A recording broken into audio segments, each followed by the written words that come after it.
Long ago, there was a kingdom called Dunbroch. It was a fierce, proud land. The kingdom was ruled by King Fergus, who was strong and brave, and Queen Elinor, who was wise and fair.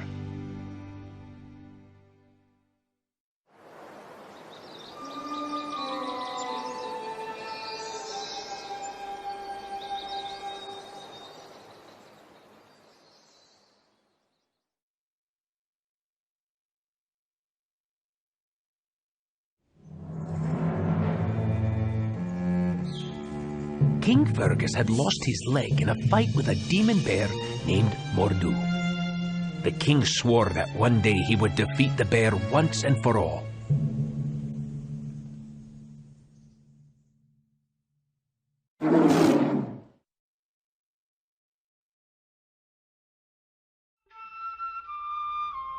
The king and queen had triplet sons and a daughter named Merida.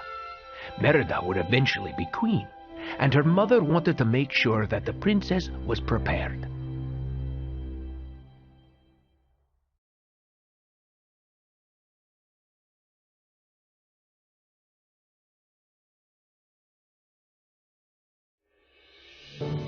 A princess must be knowledgeable about her kingdom. Above all, a princess strives for perfection.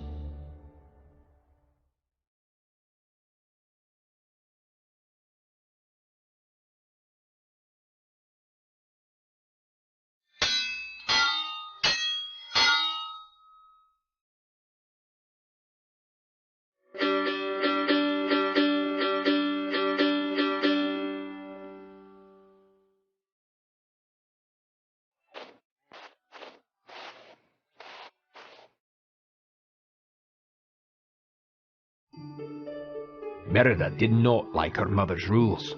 What she did like was riding full speed through the countryside on her horse Angus, shooting arrows with her bow.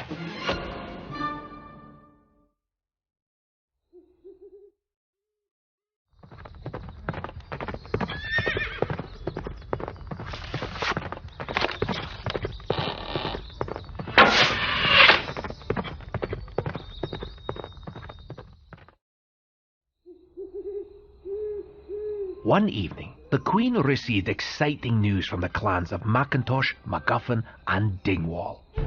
She told Merida that the firstborn from each clan would compete in the palace games. The princess would marry the winner. Merida was horrified. But what will do with it? She stormed out of the room.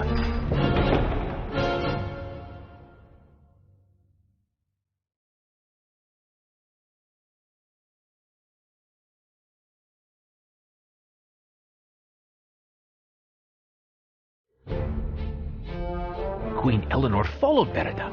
She told the princess a story about an ancient kingdom whose king divided the land among his 4 sons.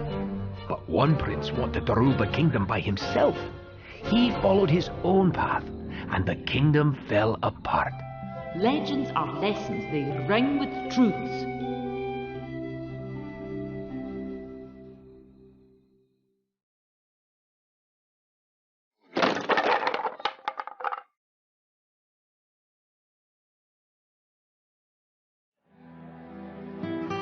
Despite Merida's protests, the clans arrived.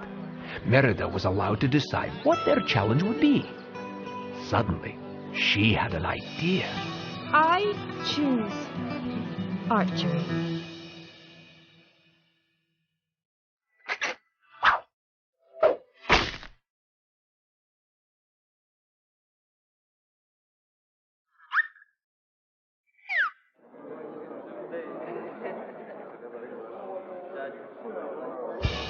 After young Macintosh, young MacGuffin, and wee Dingwall had taken their turns with their bows, a hooded figure appeared.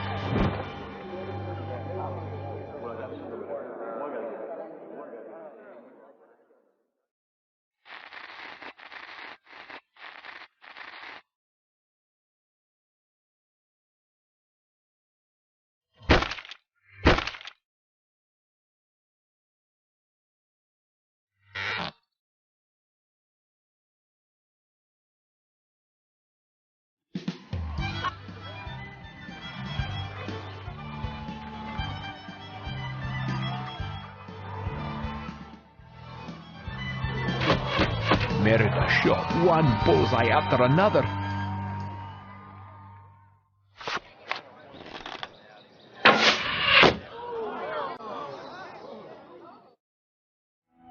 Queen Elinor was furious. She took Merida into the castle. Merida glared at her mother.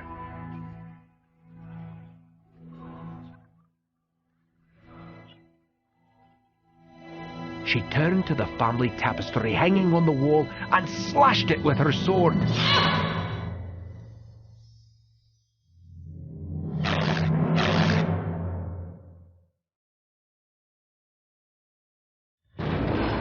Then she ran out of the castle and jumped onto her horse. Merida and Angus galloped through the forest, but suddenly the horse stopped short. They were in the middle of a circle of stones. A strange glowing blue light appeared.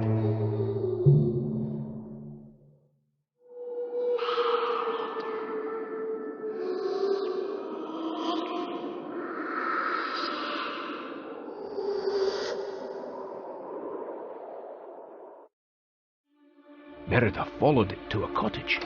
She opened the door and saw an old woman.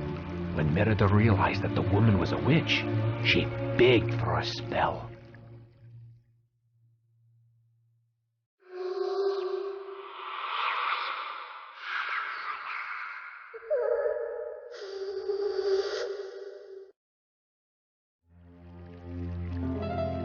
The witch told Merida that long ago she had met a prince. He demanded a spell that would give him the strength of 10 men. That was all Merida needed to hear.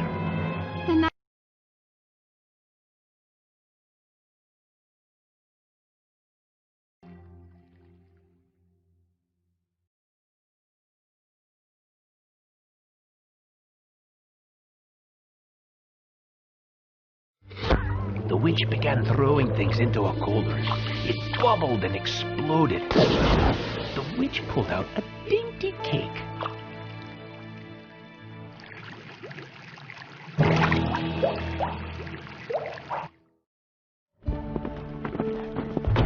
Merida went home and gave the cake to her mother. It's a peace offering. The queen smiled, glad her daughter had returned. She tried the cake, but nothing happened.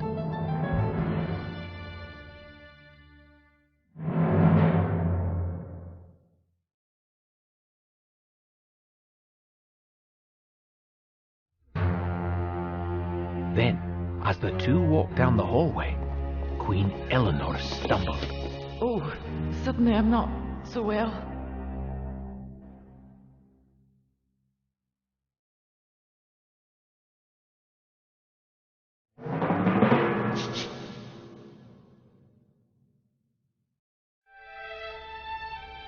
Merida put her mother to bed and sat by her side. After a few moments, the queen stood up. As the sheet fell away from her, there, in front of Merida, stood a... Merida couldn't believe her eyes. Her mother was a bear.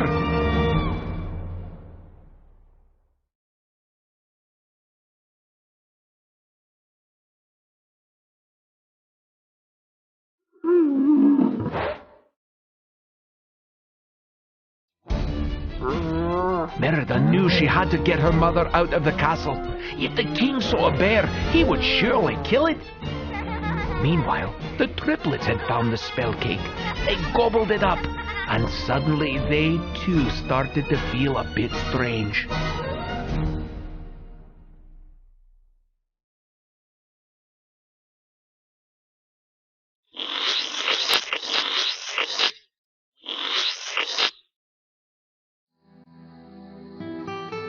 Merida and Queen Elinor raced to the woods. They needed to reverse the spell, but night had fallen, so they took shelter. The next morning, Merida showed her mother how to catch fish in a stream. For the first time in a while, they had fun together.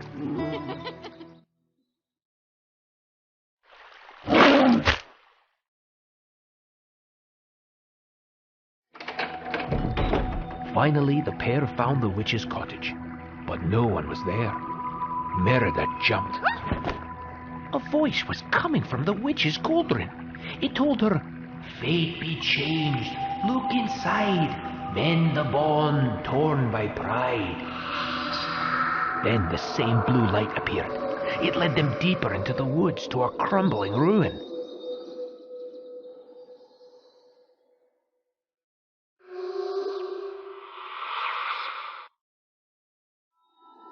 Merida looked around in confusion. Suddenly, the ground gave way underneath her.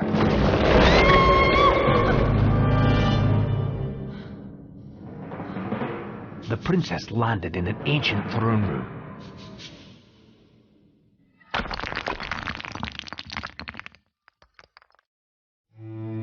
There she saw a stone tablet with 4 princes. One of them had been broken off. Merida gasped. The prince in her mother's story and the one in the witch's story were the same.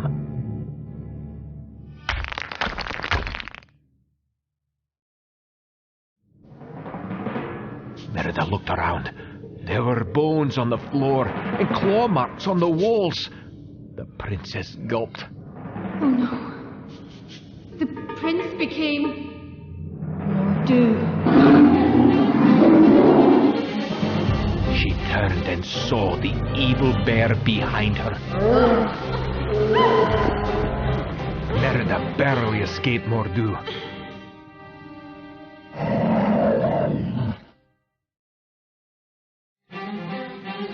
Merida knew that if they didn't reverse the spell soon, the queen could remain a bear forever, like the prince. She remembered the witch's words. Mend the bond.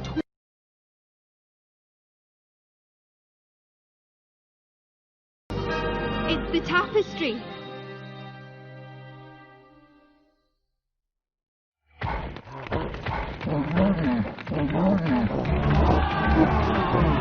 In the castle, they found the clans in the middle of a huge battle. King Fergus was furious. None of your sons are fit to marry my daughter! Lord Dingwall did not like that. Then our alliance is over! This means war!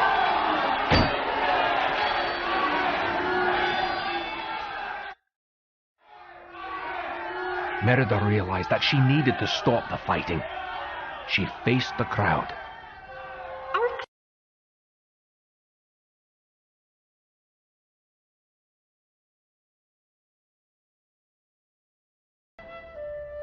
And I know now that I need to amend my mistake and mend our bond. Merida looked toward her mother, who was hidden.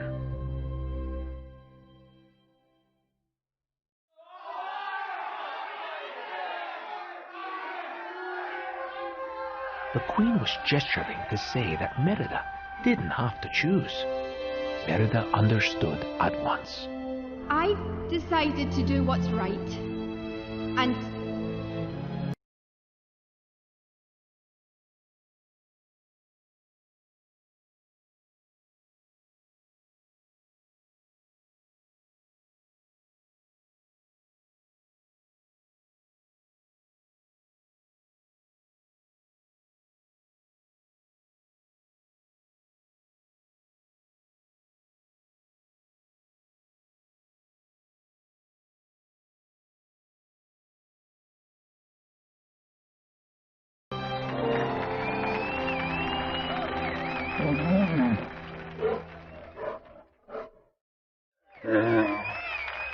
as the crowd cheered, Merida rushed the queen to the tapestry room. Suddenly, King Fergus threw open the door. Merida knew her mother was in danger. Mom, run! King Fergus rushed after the bear.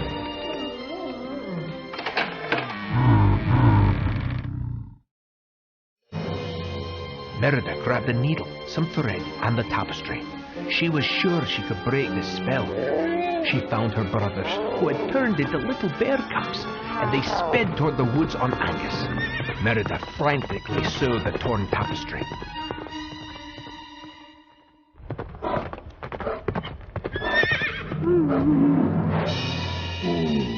King Fergus and the hunting party had caught Queen Elinor.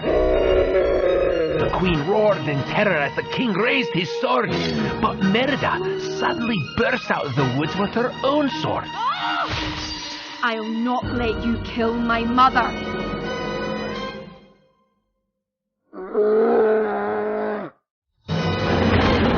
Just then, a huge beast stepped into the ring of stones.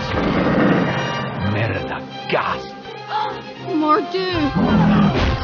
The demon bear swatted the hunters away like flies. He tossed King Fergus into the stones. Then he turned to Merida.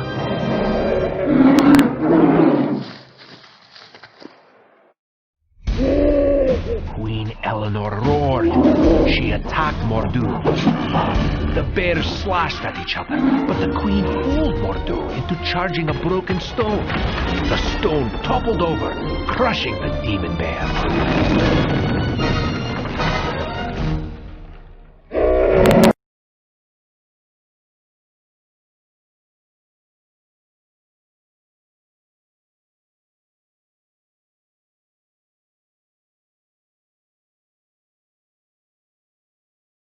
This is all my fault. I want you back, Mum. As they embraced, morning light began to fill the ring of stones.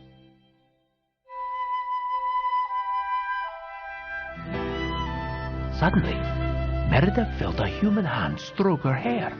Mum! You're fine! Perfect. The queen smiled at her daughter. The triplets came running over. They were boys again. All was right in the kingdom of Dunbroch as the royal family hugged and laughed